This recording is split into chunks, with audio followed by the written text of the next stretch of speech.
के बेनिफिट को खत्म किया है। तो मैम क्या हम माने कि जो इक्विटी है अब आप उसको बाकी एसेट्स क्लास के बराबर लाना चाह रहे हैं, इस वजह से आपने लॉन्ग टर्म कैपिटल गेन के टैक्स रेट को 10% से 12.5% किया? First of all, thank you very much for coming here. After having heard the budget, I chose not to make an opening statement because you've heard me almost for 1.5 hours, and I'm sure you're eager to know what is in the budget and also seek clarification.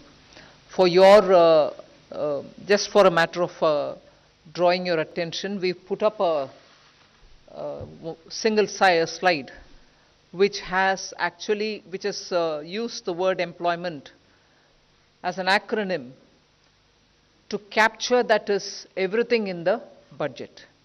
So each letter actually highlights the important points of the budget, and we can elaborate more on that a bit later. But employment captures everything to do with this budget, and I would like you to, for a moment, spend a time on it. And deriving from that, everything which has been said in the budget falls in place. But with that said, yes, your question is on the point there is we wanted to simplify the approach to taxation, also for the capital gains. One. Second, if anything, the average taxation actually has come down when we say it is 12.5%. Because we've worked out for each of the different asset classes, each varied with the indexation. I'll ask secretaries to elaborate on it. But the point that we brought it down from below the average to 12.5, which is the lowest if you can look at the last several years, encourages investment in the markets. With that said, I'll ask Somanathan or who is going to elaborate, Sanjay, on the specifics. So you had, there were, I think, two or more parts to your question. One was on real estate and gold and other assets. So earlier the rate was 20% with indexation. It has now been reduced to 12.5% without indexation. If you assume that the rate of return on real estate is typically above 10% per annum, and if you take inflation at about 4% per annum, the real rate of return was earlier, let's say, somewhere between 6 and 16% per annum in real estate. If it was 16%, 20% of 16% was being taxed. The effective rate was 16%. It has gone down to 12.5%. If the rate of return was 10% per annum nominal, it has also remained approximately the same at 12.5%. So actually there is either a reduction or no change in respect of the effective rate of tax on property and gold. Now, as regards the equity, yes, it has gone up from 10 to 12.5, but you'll also find that unlisted equity has gone down from 20 with indexation to 12.5 without indexation. Basically, we have a very, very simple, easy regime. All listed, all unlisted are at 12.5% long term. And all are at 20%, equities are at 20% and everything else is at applicable rate for short term. So yes, short term has gone up, and yes, long term has been rationalized. It has not necessarily gone up. And Sanjay, would you like to add anything? One point I would like to add here is that we also need to keep in mind as to the kind of people who are actually paying these taxes, the capital gains on the securities, the listed securities especially. And so over there, when we did this analysis for the year 22-23, we found that about 88% of the tax is actually coming from people who have an income of more than 15 lakh. 61% of that income is actually coming from people who have an income of more than 1 crore. That is income on capital gains on this. And we are all aware that otherwise, the standard rate is, about 30%. And for some, it can go up to 39%. So this marginal, very small marginal increase is actually impacting only those, primarily those who have an income of more than 15 lakh rupees per year. Okay, number 3. On capital gains. Ma'am, Timsi Jaipuria from CNBC TV 18. You announced a very lucrative new tax regime with changes in tax slabs. A lot of new changes are there in the income tax side, on the revenue side. And in the speech, you mentioned that revenue foregone will be around 29,000 crore rupees, whereas government will now try to mobilize around 30,000 crore rupees. What will be these revenue mobilization measures, and from where do you think this foregone revenue will be recovered? If you can highlight, where are you foregoing the revenue, and where are you going to recoup this revenue from?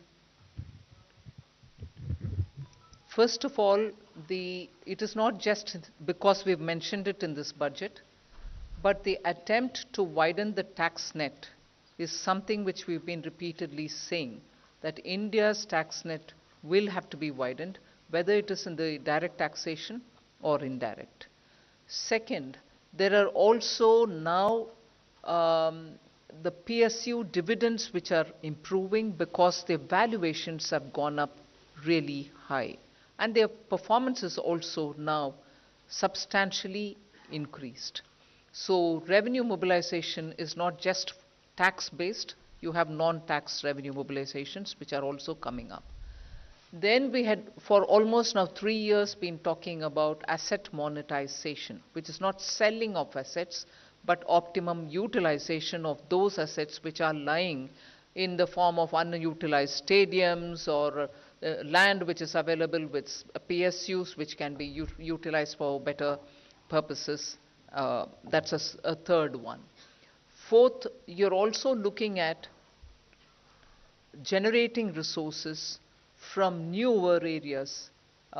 So in all those, the revenue is going to be mobilized better, and as a result of which the revenue foregone will be now made up for, is our expectation. We've said that in the budget. In my speech itself, I mentioned it, and I'm sure there are secretaries who will want to add to it. Sanjay? Ma'am, I'll give the for details. 37,000 crore, 29,000 crore in direct taxes and 8,000 crore in indirect taxes. So 29,000 crore direct taxes primarily comprises of 3 taxes, which is the increase in the STT only on derivatives, which is only on futures and options. And secondly, the buyback tax, which is to be now done in the hands of the recipient. While on the one hand, it will rationalize the tax and be more equitous and fair, because those who should be paying the taxes, higher taxes, in the higher income groups, they will pay higher tax, and those who are in nil tax category or in lower tax category, they don't have to pay a tax or a lower tax. While it does that, at the same time, it does bring in some revenue also, about 4,000 crore, and remaining, about 15,000 crore should come, from the capital gains taxes. On the indirect taxes, we are losing, as I said, about 8,000 crore primarily on the reduction in duties, especially in gold. There is a huge reduction from 15% to 6%. And then there is revenue foregone because of the personal income tax rates and the standard deduction being allowed in the new tax regime. 280, please. Backside, please. Give the mic. Good afternoon, ma'am. This is Surbhi from Business Today. Ma'am, the angel tax has been abolished, which is a very welcome move. But just wanted to understand that one of the things the angel tax was also doing was checking money laundering concerns. So could you explain how these will be taken care of now? Thank you. Thank you very much, and I'm glad to hear it is welcome. You've been raising this issue, as with many others outside of media also, saying, are you considering it? Although it was introduced during the UPA government, and it was introduced in 2012. 2 years had passed, and since after that, when we came in, we tried keeping as is good governance principle, government being a continuum, the tax continued. Although we tried giving carve-outs for startups and also making it simpler, bringing parity for the non-resident Indians, the way in which they've been treated as opposed to the Indian investments and so on. Today we've announced that we will indeed remove it. Exactly the details, Sanjay, would you want to elaborate on it? Yes, sure, ma'am. So we should be aware that this is actually a tax measure. It's not really a money laundering issue, but money laundering issue was being tackled through a tax measure. So first of all, I want to clarify that this tax, there are other provisions in the income tax itself, first of all, to find out the source of these funds. Number two, there is already, the Prevention of Money Laundering Act, which continues to be in existence. So if there is money which is being laundered, money, being paid as a bribe or for use in, other purposes for terrorism, etc., there are enough laws, including the, now, the Nyaya Sahita, Bharatiya Nyaya Sahita and the Prevention of Money Laundering Act to take care of those issues. While on the other hand, now some genuine money for investment, actually, there is this deterrent provision no longer exists, while provisions for money laundering remain, and they should be sufficient to cater to it. And I would add that there are also certain provisions of the Companies Act which can be invoked if there is deliberate undervaluation of shares. So there are other legal remedies. The balance here is between preventing money laundering but accidentally also preventing investment. So that balance is what we are seeking to get it right. 211, backside. Yeah.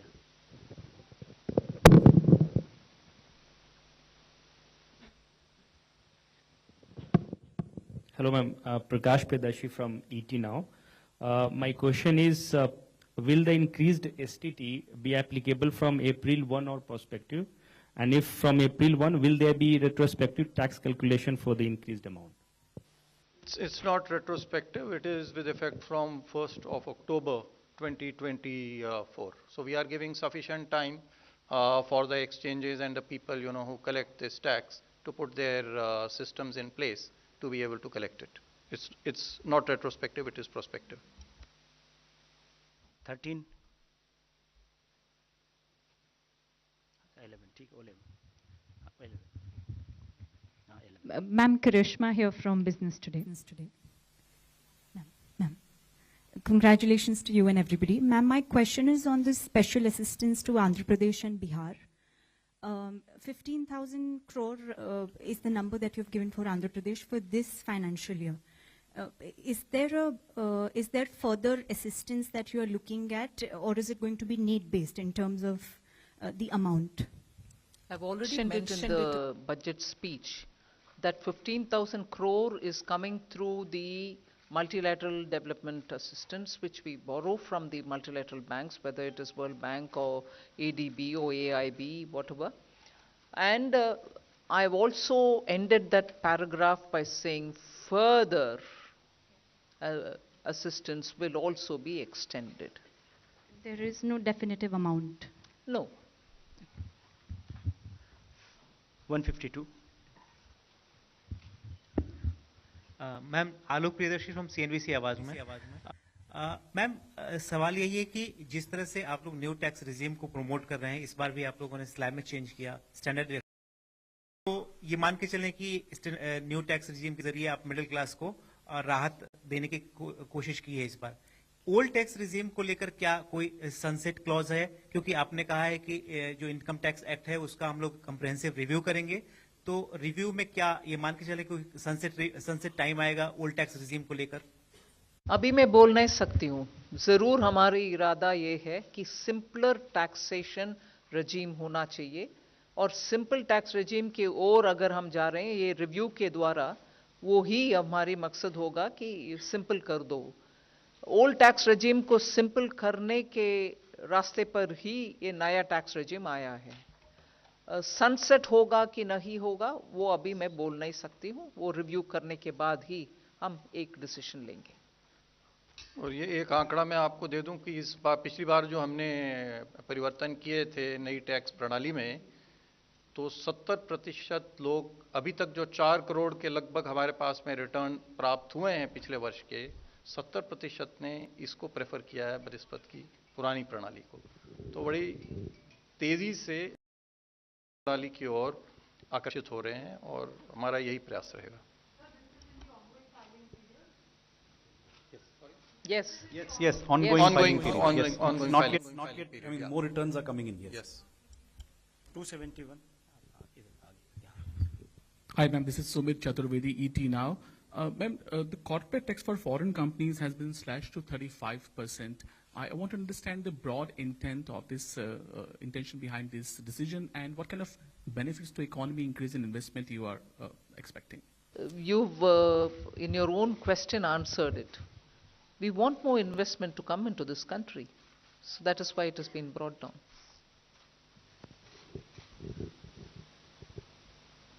$95.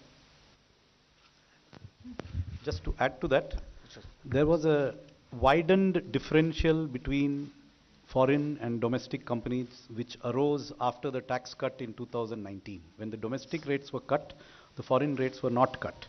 So there was a widening of the gap. With today's change, there is still a higher rate of tax for foreign companies, but it is not now disproportionately higher than domestic.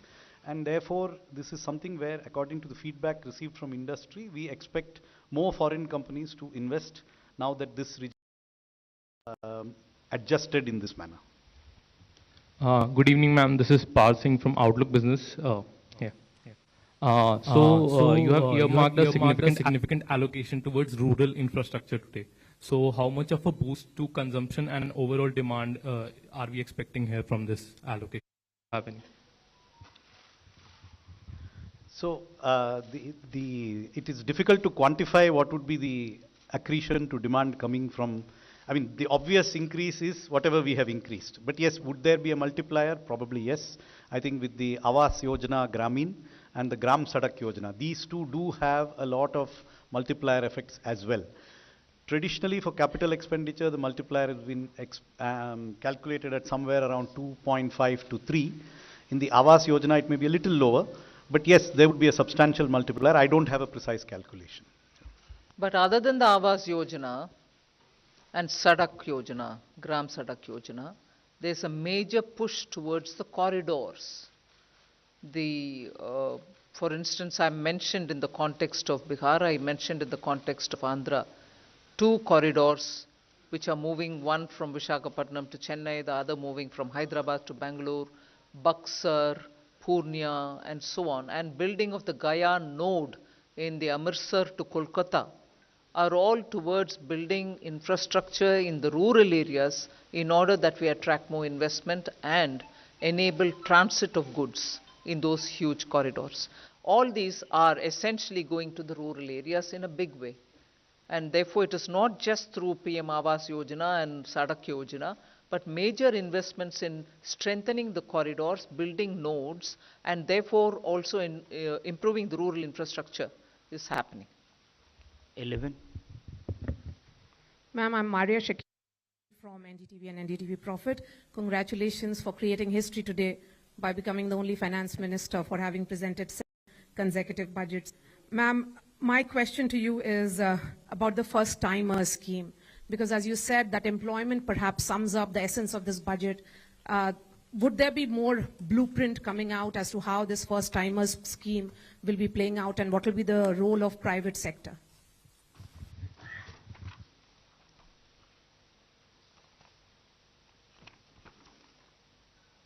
Just 1 minute. See, this Prime Minister's package that I announced has 5 different schemes.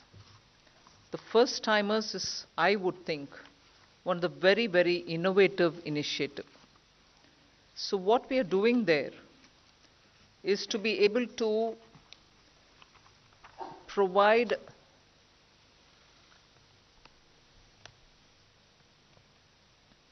first timers 1 whole month's salary as subsidy. And this will be put into their account as direct benefit transfer, but possibly in tranches. When an employer picks up a first-timer, and this is through the EPFO that you get to know that they have paid their provident fund amounts, and therefore the first-timer indicator that we are talking about will be established. So they can't just say one of the existing employee is a first-timer and claim it. There are enough checks and balances in the system to make sure that indeed the first-timer is coming in. And then the first-timers will be put through that learning curve, and this will help them to acquire skills so that they become fully productive. This kind of a subsidy giving, one, you give the first one month's salary. Two, you're also giving both for the employee and for the employer subsidy. So the applicable person for whom it is being given may even draw a wage up to 1 lakh rupees. But to the extent of 15,000 is what you're giving as a subsidy. The installments, as I said, for the first 1 month wage that you want to give will be done over 3 installments, direct into the first time employee's account. One compulsory measure that we are bringing in there is to make sure that the employee undergoes online financial literacy course before claiming the second installment from the government. So he may be a qualified engineer, he may be a diploma holder, he's a first-time employee in an office, he becomes a first-time employee and the employer also claims that he's been recruited. We try giving him the 15,000 rupees. He may have a salary of 1 lakh, but up to 15,000 rupees is what we are going to give. And in that, if you're giving 3 installments, the first installment will be given. But before he draws the second installment, he should undergo an online financial literacy course so that he can claim the second one. So we are not training him in engineering, we are training him in financial literacy. Post that, of course, the place where he goes to work, he's going to be working in any case. Then subsidy to be refunded if in case the employer removes him from the work within 12 months. So the employer gets a subsidy as well, but he will have to refund it if within 12 months this first-time employer has been removed out of the work. This will cover, and we expect it to cover, 1 crore persons per annum. And this will run for 2 years. So up to 24 months, you can have new employees brought in, new first-time employees brought in, for whom the government will give 15,000 rupees as, from our side, 1 month, what we think, 1 month's salary. Although his salary may be any amount, but to a cap of 1 lakh. And then he undergoes some financial literacy course, post which the second installment and the third installments can be withdrawn, put into his account. But most important is, if the employer removes him within 12 months, the employer will have to refund the subsidy given to the employer. So that's how that scheme works. 278. If I may just add, details are available in the budget speech in the annexure on page 31. So there are details of all the 5 schemes in this package. If you go through them, there's considerable amount of detail which you can get. Hi, good evening. This is Priyashmita from Informist. I have 2 points from the budget that I would like to ask. The first is nominal GDP has been pegged at 10.5%. And we have seen that growth is on a high momentum, and even the RBI has pegged growth at 7.2%. And the Econ survey said that it is going to be between 6.5 to 7%. So a 10.5% nominal GDP looks a little conservative. What is your view on it? And the second is that there's a mention that beyond FY26, you would want to reduce your debt to GDP. And you've mentioned that, the 4% debt to GDP it's a thing of the past. So what do you think is a sustainable debt to GDP or a desirable debt to GDP at this point? Thank you. What was the first question again? Conservative nominal GDP Yeah, projection. see, 10.5% could be a combination of 7% growth and 3.5% GDP deflator. So a combination of wholesale price plus consumer price could easily be 3.5%. That's a very likely scenario. So 7 plus 3.5, yes, it is slightly conservative, but I don't think it is way off what is likely. Or it could be 6.5% growth and 4% inflation as per the deflator. So I think the number is reasonable, slightly conservative, yes, but we would prefer to achieve the numbers. Second, on the path after 26-27, which has been outlined in the Finance Minister's speech at the end of the part A. So the commitment, as she has mentioned, is to endeavor to reduce the debt to GDP every year. That is in future the fiscal consolidation path. What is the percentage that would result in that fiscal consolidation is not something that we are disclosing here today or can disclose today. It will depend on circumstances, but there is a commitment to lower the debt to GDP ratio. So if every year it has to be reduced, there will necessarily have to be a particular level of deficit which we cannot exceed. And that will depend on prevailing growth rates, interest rates, and the other parameters which go into the calculation of the debt dynamics. But I can tell you that it is most likely to be a figure not above 4.5%. 249. मैं सुनील सौरभ बोल रहा हूँ। मैं आप पहले तो आपको काफ़ी बधाई दे दूंगी, बहुत अच्छा बजट आपने पेश की है। दूसरा मुझे ये जानना है कि रेलवे के लिए क्या कुछ खास रहा बजट में? Which organization you are from? कौन सा पत्रिका से? पेपर में हूँ, लोक भारती पेपर है। Sorry? लोक भारती। लोक भारती। जी हाँ। तो पहले तो बधाई दे दिया हूँ मैं आपका, बहुत अच्छा बजट आपने पेश की है और रिकॉर्ड भी की है, 7 साल से लगातार आप वित्त मंत्री के रूप में काम। मेरा कहना है कि रेलवे के लिए क्या कुछ खास हुआ, क्योंकि कोई जानकारी हम लोग को अभी तक नहीं मिली कि रेलवे के लिए क्या गया है। दूसरा, मैं रेलवे में सीनियर सिटीजन्स को कंसेशन मिलता था, आप यहाँ पीआईबी में है, पीआईबी जर्नलिस्ट को भी कंसेशन मिलता था। कोरोना में वो बंद हो गया, कोरोना को ख़त्म हुए भी 2-3 साल हो गए हैं, तो फिर से ये बहाल नहीं हुआ। क्या इसकी उम्मीदें हम लोग कर सकते हैं कि आगे बहाल होगी या नहीं?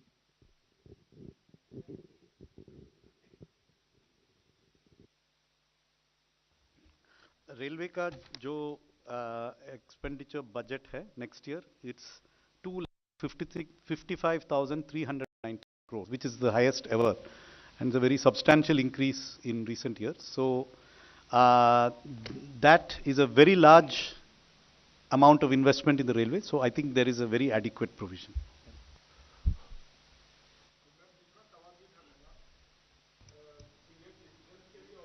जर्नलिस्ट के लिए कंसेशन ठीक है, सुना। 277 प्लीज। इसमें सीनियर सिटीजन और पीआईबी जर्नलिस्ट को भी जो स्लैब में रिवीजन हुआ है उसमें फायदा है। सीनियर सिटीजन्स को फैमिली पेंशन में स्टैंडर्ड डिडक्शन का फायदा हुआ है। रेलवे में, अच्छा ठीक। Hello ma'am, this side Harsh Kumar, this side from business. वो बजट का फायदा जो दिया है सर, वो भी तो मिलेगा सीनियर सिटीजन्स को और सबको, रेलवे में भी मिलेगा। Hello ma'am, Harsh Kumar this side from Business Standard newspaper.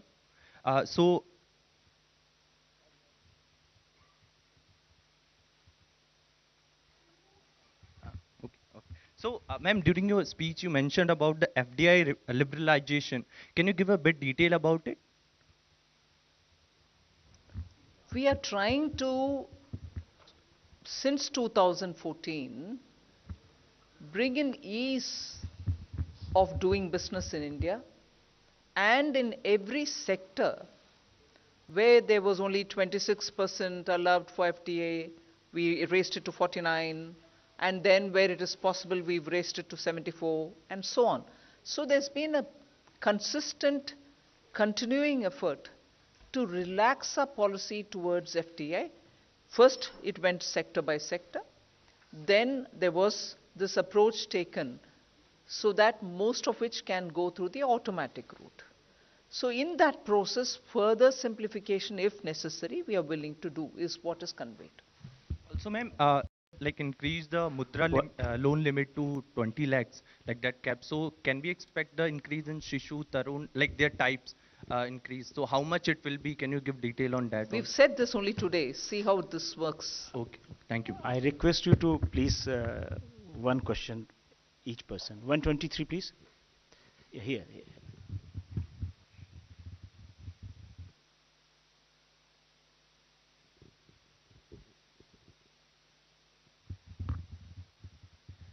Shrimi Chaudhary here from Business Standard. I just wanted to understand that budget proposes withdrawal of equalization levy. So if you could just give some explanation of what led to that, what is the intention behind that, keeping in mind the pact between India and US, which has ended on June 30th. No, as the Pillar 1, Pillar 2 negotiations have been going on since 22. And since then, one of the things which was becoming more than obvious was, if at all we are going through this Pillar 1 and Pillar 2, which we intend to, the negotiations and the OECD, backed by the US administration, have all been pushing for this. We wanted a fair solution, so negotiations have been going on. But the point of contention from then has always been, should we collect an equalization levy then, if at all we are getting into this global understanding through the Pillar 1 and Pillar 2. In any case, for India, equalization levy also meant for those who are living abroad that you were holding it, but eventually they are going to only adjust it somewhere.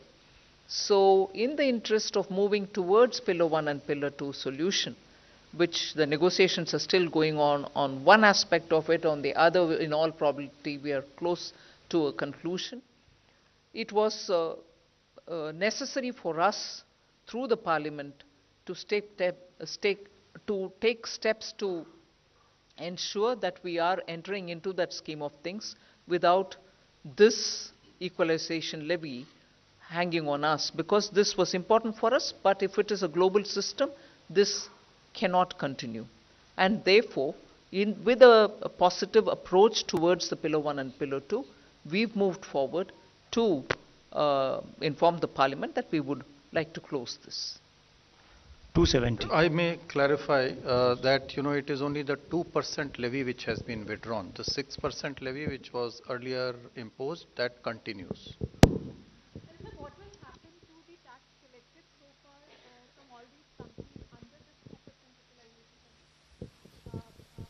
That has already been collected. We'll see. I mean, it is only this withdrawal is only prospective. Ruchika from Business Standard this side. Ma'am, the miscellaneous capital receipts have seen an increase in this budget to almost 50,000 crore. Is there the miscellaneous capital receipts? Okay. Can you share the government's game plan as to how will we achieve this increase?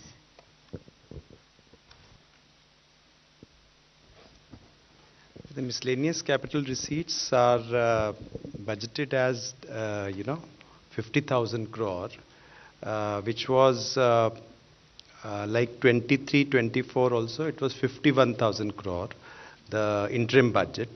Now it's 50,000 crore, 24-25, and this combines with all kinds of receipts which are otherwise disinvestment receipts, asset monetization receipts, and other kinds, which will be clubbed with that. So this budgeted figure is 50,000 crore.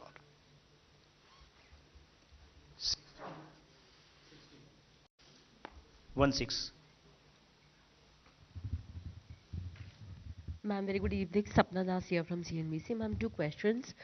On the incentive-like employment scheme that you have announced, 2 lakh odd crore is your overall fiscal envelope over the duration of the scheme. Could you give us a sense as to, we are already almost halfway through the current financial year by the time you pass the budget. So practically around 7 months will remain for the financial year, but any kind of an allocation that you have done for this? One is that, and ma'am, just a corollary also on the miscellaneous receipts question, though not very much part of this budget, but nevertheless, ma'am, government had a very kind of a bold privatization program.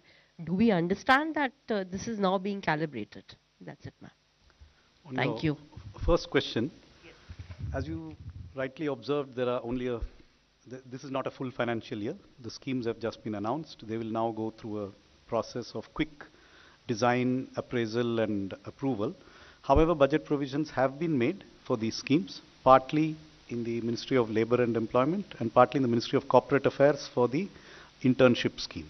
So from memory, I can be corrected. I think it's 2,000 crores has been provided for the internships in the Ministry of Corporate Affairs, and about 5,000 crores has been provided in the current year in the Ministry of Labour and Employment. But we stand committed to funding them fully to the extent that may actually be required. These are just very rough estimates based on how much time it might take to kick off.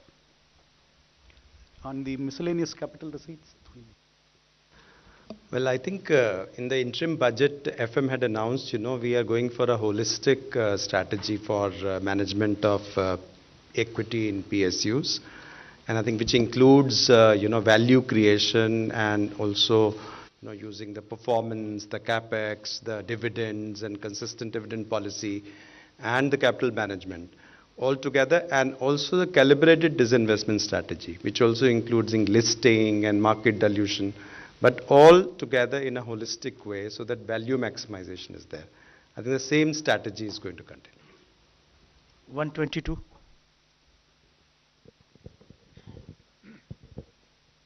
Hi, Rishabh with NDTV Profit here. I have two questions. One on the space fund that was announced, the 1,000 crore fund. What will be the composition of this? Which will be the nodal agency, and what sort of startups will the government invest in? And on the NPS, you also mentioned that the NPS committee has made progress in the speech. Could you elaborate a bit on that?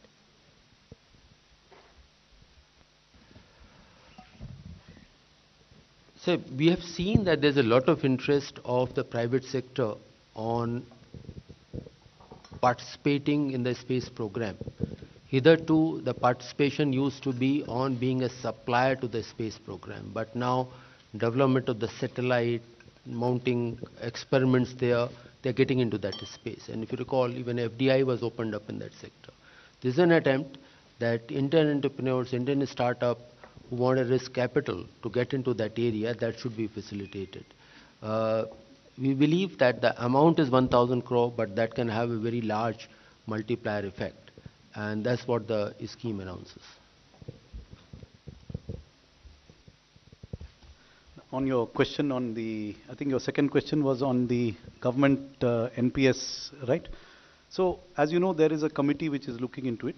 The committee has done a lot of detailed calculations of the fiscal implications of different ways of addressing what are the expressed sort of priorities of the employees. We have been in dialogue with state governments.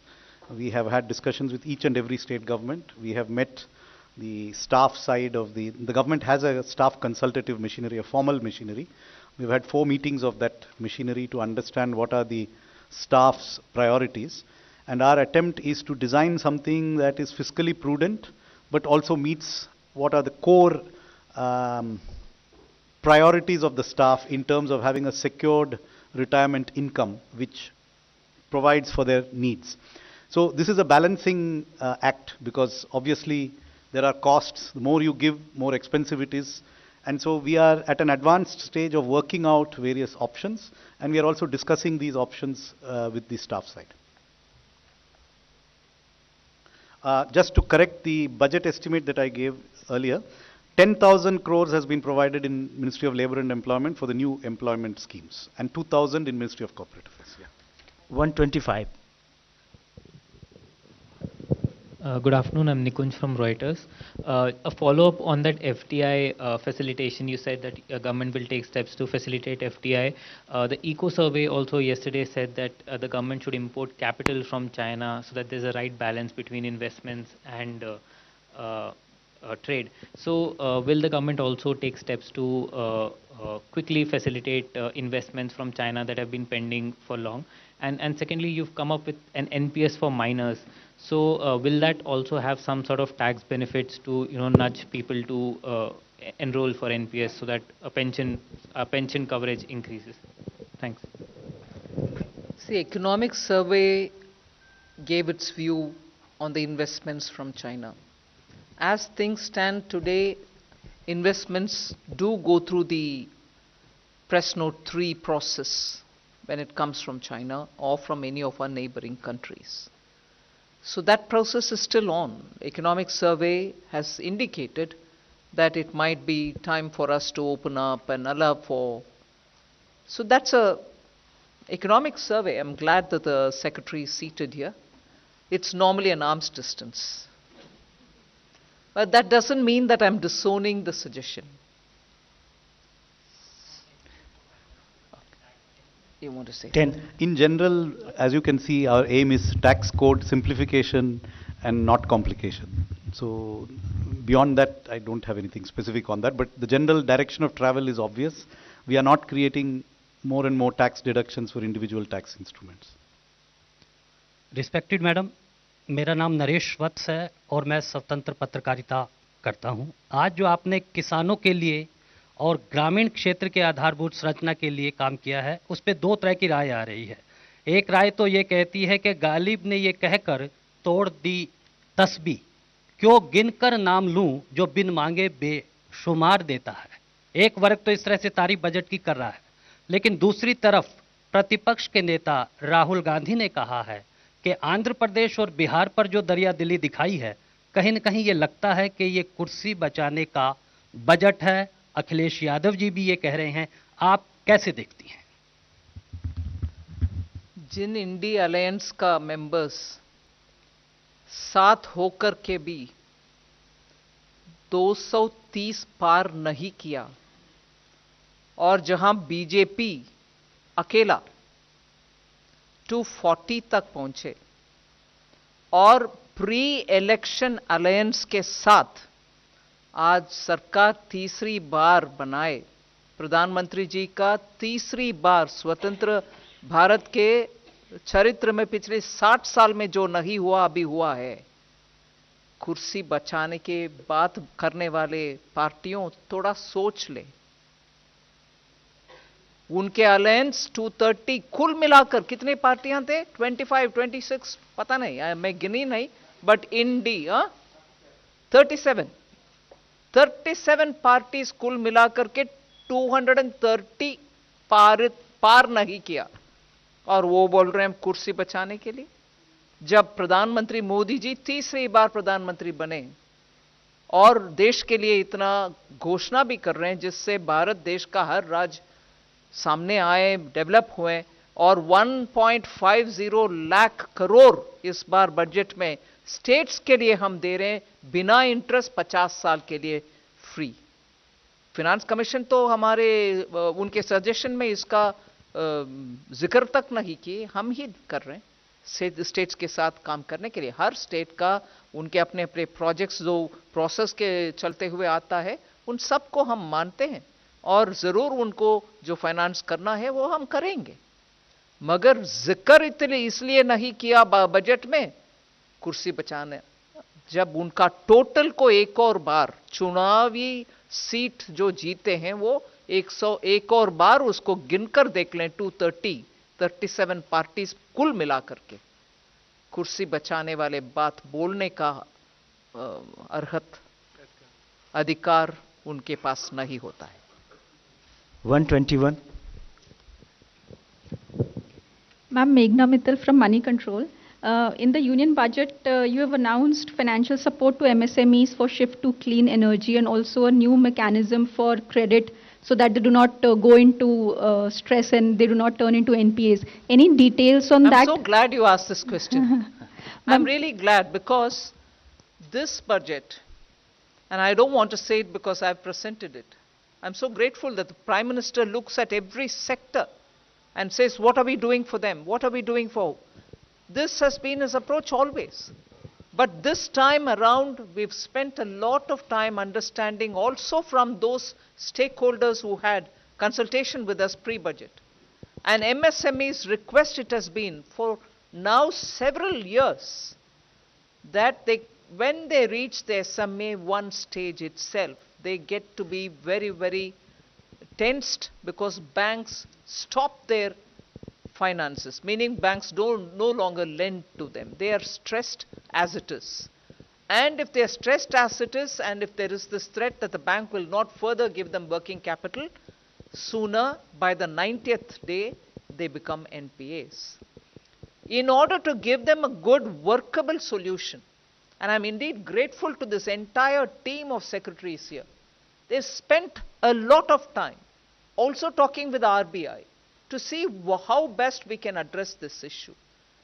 And RBI has also a very well established framework which we are quite respectful of, where banks are clearly given a bit of a margin to handle MSMEs at the SMA stage 1 itself, without pushing them to become SMA 2 stage, and then at the 90th day announce them as non-performing assets.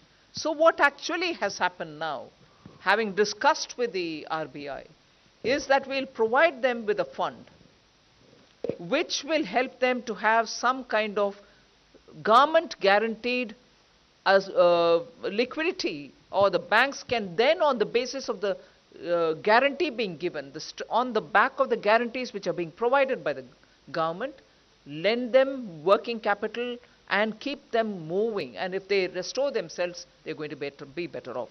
So on this principle, I'll certainly ask you or Wake to speak and explain it to you all.